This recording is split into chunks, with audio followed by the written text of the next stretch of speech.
नमस्कार बच्चों, कैसे हैं आप सब। आज मैं लेके हूँ आपके लिए मैथ्स का क्लास 9 का आंसर की। जो मॉर्निंग वाले बच्चों शिफ्ट का भी एग्जाम हुआ है उसका ऑफिशियल की आंसर आ चुका है। देखिए, मैं आपको बार बार कहता हूँ, मेरे यूट्यूब चैनल पर जो भी वीडियो अपलोड होता है वो ऑफिशियल आंसर के अकॉर्डिंग अपलोड होता है। इसमें मैं कुछ भी ऐड नहीं करता।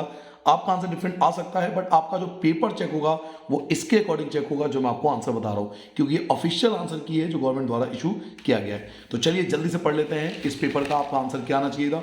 फर्स्ट क्वेश्चन में तो आपका रैशनल नंबर पूछा गया था 1/2 और 3/4 के बीच में, तो इसका करेक्ट आंसर था 13/20, यानी डी पे टिक करना था। Which of the following not a solution, कौन सा सोल्यूशन नहीं है इस इक्वेशन का। तो 1/2 जो था इसका सोल्यूशन नहीं था, तो आपको इस पे टिक करना था। तो डी जो था इसका करेक्ट आंसर आ जाता क्वेश्चन नंबर 2 के लिए। ठीक है, आगे बढ़ते हैं। नाउ आपको 4 पॉइंट गिवन था और आपसे पूछा जा रहा था कि ये किस प्रकार का जो पॉइंट मिलकर एक शेप बनाएगा, फिगर बनाएगा। तो ये बनाएगा आयत, रेक्टेंगल शेप बनाएगा, तो आपको ए पे टिक करना था। एंगल जो है वो 5 टाइम्स है सप्लीमेंट्री का, तो सॉल्व करने पे आपको 150 डिग्री मिलता, तो डी इसका करेक्ट आंसर था। उसके बाद 2 ट्रायंगल कॉन्ग्रेंट दिया हुआ था और ईडी आपसे पूछा जाता है। जैसे आप देख रहे हो ईडी पहला और लास्ट है, तो पहला और लास्ट लेना पड़ेगा। पी आर, तो बी जो था उसका करेक्ट आंसर था। यहाँ आपको रेंज पूछा जा रहा था, परिसर पूछा जा रहा था। मैं आपको बार बार कह रहा था हाईएस्ट में से लोएस्ट माइनस कर दीजिए, ये सैंपल क्वेश्चन पेपर में भी था। तो हाईएस्ट में से लोएस्ट माइनस करके 13 आता, तो ए जो था आपका करेक्ट आंसर था। यहाँ पे आपको देख रहे हो कि एक साइड, दो साइड और बीच में एंगल इक्वल है, तो जब साइड साइड और बीच का एंगल, तो साइड एंगल साइड, ये वाला ए जो था करेक्ट आंसर था। क्वेश्चन नंबर 7 के लिए ए पे आपको टिक करना था। 2 ट्रायंगल आपको दे रखे हैं, या बुक का ही क्वेश्चन है, यहाँ पे आपको कॉन्ग्रेंट दिया हुआ था। तो अब आपसे पूछ रहा था कि भाई इसमें कौन सा असत्य है, गलत है। तो O B equal to O D, ये जो था ये गलत था, तो सी पे आपको आंसर टिक करना था। ये सी जो था इसका आंसर था। क्वेश्चन नंबर 9 पे आ चुका हूं मैं। क्वेश्चन नंबर 9 आपसे पूछा गया था कि अगर 1:1 रेशियो है किसी ट्रायंगल का, तो आपको बताना था ये कैसा ट्रायंगल होगा। तो ये आइसोस्केलस भी होगा और राइट एंगल भी होगा, ये आइसोस्केलस भी होगा, राइट एंगल भी होगा। तो डी आएगा बच्चों, इसका आंसर डी आएगा। यहाँ कंफ्यूज मत होना, डी जो है ऑफिशियल आंसर की में डी लिखा हुआ है, क्योंकि अगर सॉल्व करोगे तो 45, 90 और 45 आएगा, तो 2 एंगल इक्वल है और एक 90 आ रहा है विच इज राइट एंगल। तो डी जो था इसका ऑफिशियल आंसर की में था। नाउ क्वेश्चन नंबर 10 में एक एंगल आपको दिया हुआ है 100 और अगर 2 एंगल इक्वल है, तो आपसे पूछा था वो एंगल बताइए। तो 40 40 आता 2 आंसर, तो 40 आपका आंसर आता है, यानी बी आंसर था। ये क्वेश्चन था। और वाई अक्ष से दूरी, मैं आपको कई बार बैच में बता चुका हूँ, जब किसी पॉइंट की वाई अक्ष से दूरी पूछता है तो एक्स की वैल्यू लिखते हैं, बट डिस्टेंस कभी नेगेटिव नहीं होता। ये बात मैंने स्पेशली बोला था, इसलिए आपको 3 टिक करना था। तो डी जो था इसका करेक्ट आंसर आ जाता। यहाँ एफ सी सा आपको -5 दे रखा था जो कि एक्स एक्सेस पर है, तो -5 और 0, डी आंसर आता क्वेश्चन नंबर 12 के लिए।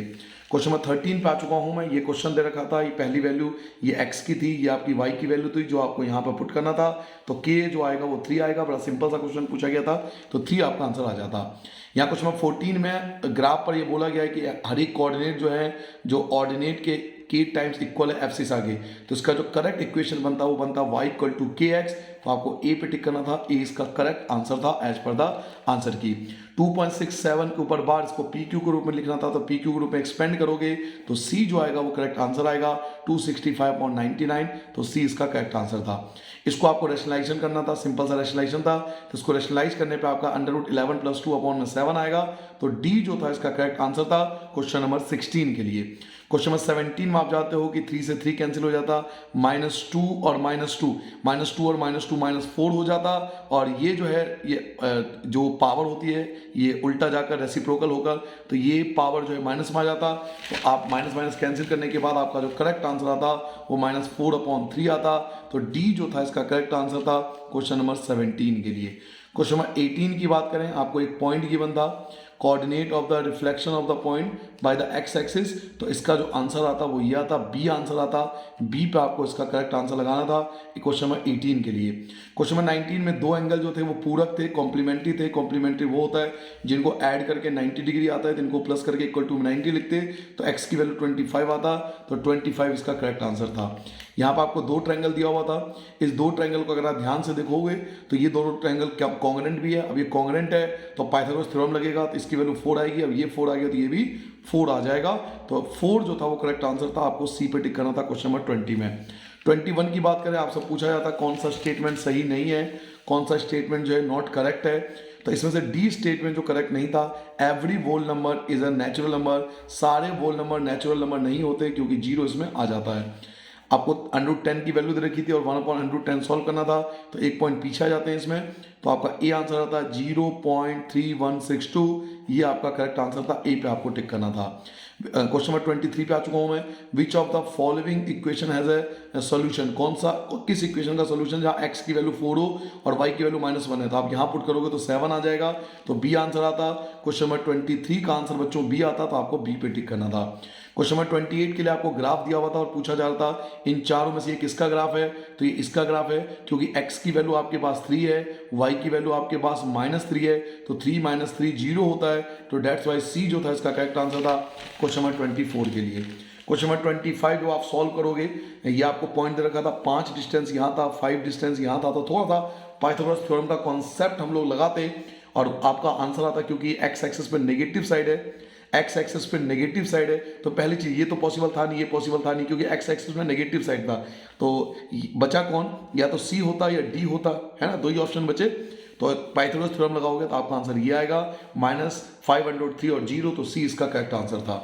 उसके बाद क्वेश्चन नंबर 26 पे आते हैं, जहां पर आपसे बोला जा रहा था कि नेगेटिव है, जो एफसीसा है वो नेगेटिव है, और एफसीसा नेगेटिव आपको पता है कि एफसीसा नेगेटिव इधर होता है, तो उसको बताना था कि कहाँ पर आएगा, तो ये सेकंड क्वाड्रेंट और ये थर्ड क्वाड्रेंट, तो सेकंड और थर्ड क्वाड्रेंट इन 20 का करेक्ट आंसर था।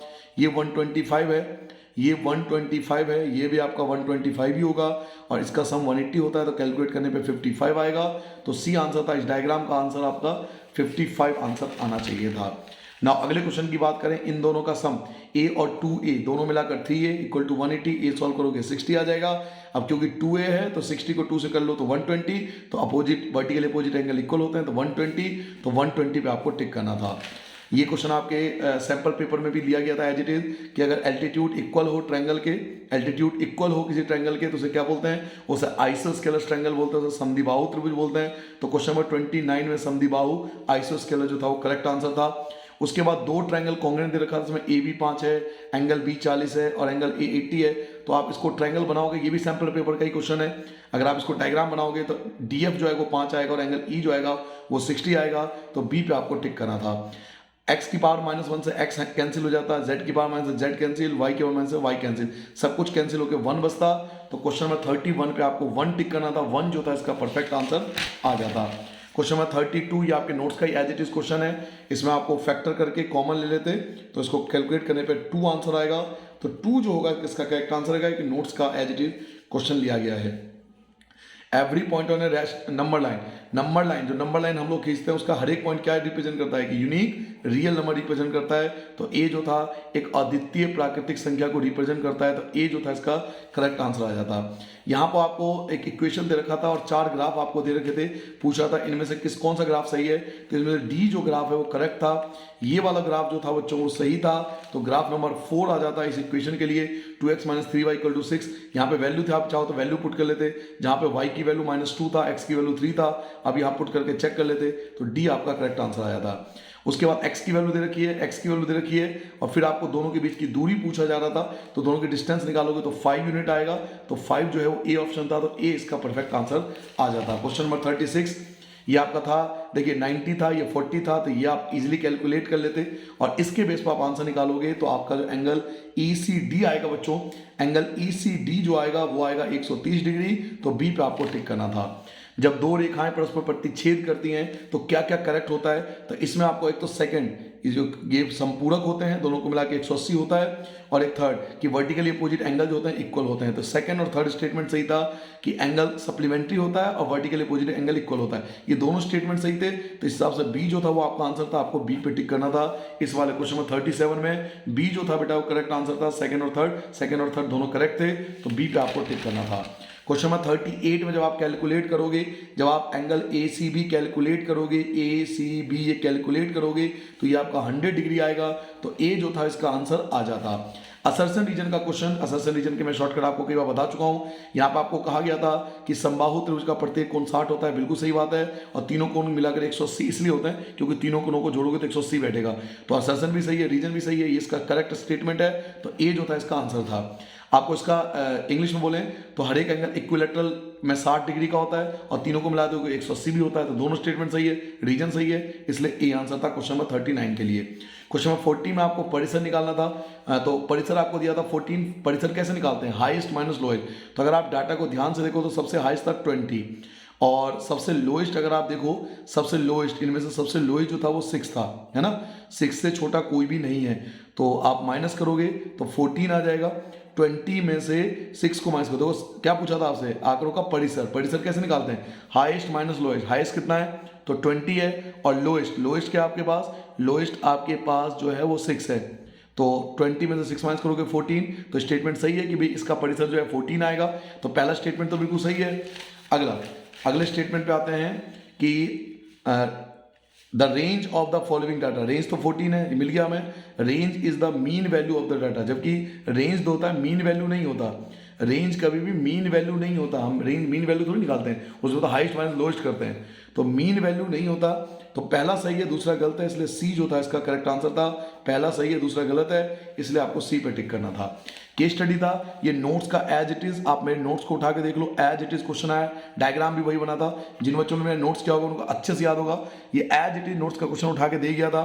तो इसमें अगर आप फेंसिंग की लेंथ निकालते तो वो आता 247, तो ए इसका करेक्ट आंसर था। 20 रुपए की दर से अगर इसका रेट निकालें तो ये आएगा 4940। तो क्वेश्चन नंबर 42 में आपको सी पे टिक करना था। अगले पे आपसे पूछा था सेमी पैरामीटर बताओ पार का, तो सेमी पैरामीटर आप एस निकालना था आपको, एस यानी पैरामीटर को आपको 2 से डिवाइड करना था। तो 123.5 यानी ए जो था करेक्ट स्टेटमेंट था।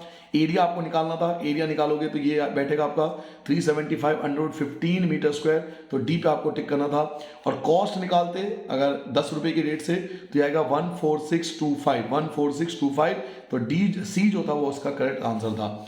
दूसरा केस स्टडी आपको एक डाटा दिया हुआ था सल्फर के बारे में, बुक का क्वेश्चन ऐसा है, इसमें मैक्सिमम कंसंट्रेशन पूछा था, मैक्सिमम कंसंट्रेशन 0.22 है, सबसे बड़ी वैल्यू यही है, तो बी जो था इसका आंसर था। उसके बाद आपसे पूछा गया था रेंज, रेंज में क्या करते हैं, हाईएस्ट में से लोएस्ट माइनस करते हैं, तो 0.22 में से 0.01 जो कि लोएस्ट था माइनस करते हैं, तो ये आपका आंसर था बी, बी आपका आंसर सही था। कितने ऐसे दिन थे जब सल्फर डाइऑक्साइड का कंसंट्रेशन 0.12 से ज़्यादा था, तो आप काउंट करते तो 7 डेज, तो 7 आंसर था। How many day was the concentration sulphur dioxide less than, कितने दिन ऐसे जिसमें 0.09 से कम था, तो टोटल 17 डेज ऐसे थे जब 0.09 से कम थे, तो इसका ए आंसर आता। और अंतिम question, how many days was the concentration of sulphur dioxide, कितने दिन ऐसे थे जब सल्फर डाइऑक्साइड का कंसंट्रेशन मोर देन 0.08 से ज्यादा हो लेकिन 0.17 से कम हो, तो टोटल 7 डेज आपको मिलते, तो ए जो था इसका करेक्ट आंसर था। ठीक है, तो ये था आपका ऑफिशियल आंसर की मैथ्स के पेपर के मॉर्निंग का। मिलते हैं थोड़ी देर बाद जिसमें हम इवनिंग के आंसर की आपके साथ डिस्कस करने वाले। नमस्कार, जय हिंद। दोस्तों के साथ शेयर करना, चैनल को सब्सक्राइब कर लेना ताकि सबसे पहले अपडेट आपके पास पहुंच जाए। नमस्कार।